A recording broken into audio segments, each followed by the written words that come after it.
Hi, it's Carol Ray, and this is my new project of putting up a solar power system for recharging purposes primarily.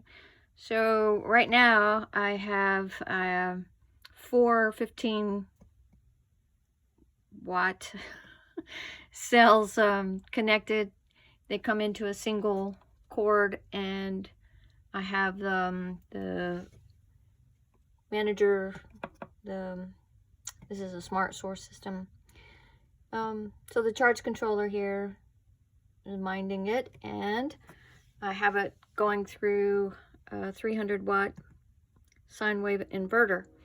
And what I'm doing right now is charging a fan, which in Texas, to have a fan available when there's no power can be really wonderful. And as you can see, it's charging, which is wonderful.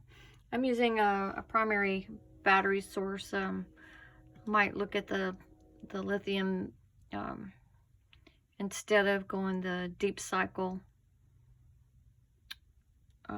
route. New information I didn't have before. So let's power it on and see if the fan works. This is a good fan because it has multiple options for rechargeable batteries, alkaline batteries, AC, DC, and it's charging. Let's see. Look at that. Woohoo! We have a fan. So there's not a lot of 12-volt devices. I have USB light bulbs, which are pretty cool. I have a little tiny mini fridge. I have two fans like that.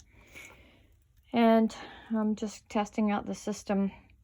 And in a sec, I'll show you these are my SunForce 4 panels. When I unpackaged it, it was sitting for a long time. The middle pole's broken. Really disappointed in that. And the manufacturer says, oh, it's obsolete. We don't have it anymore. Can't get it anymore. Too bad. So sad. Zero help.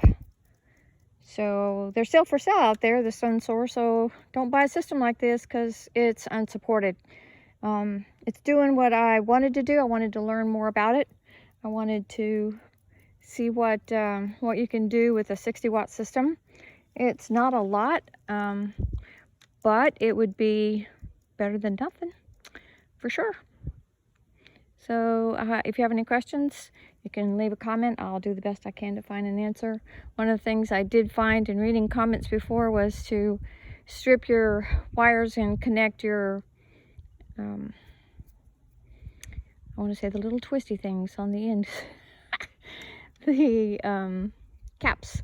When you splice the wires together, make sure you do that from the connector before you hook it up to the battery.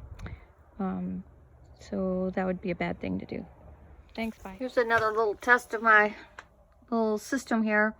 I've got the DC connector going to this little mini refrigerator. It's really tiny, but it's running it okay. I tried running it off of the AC from the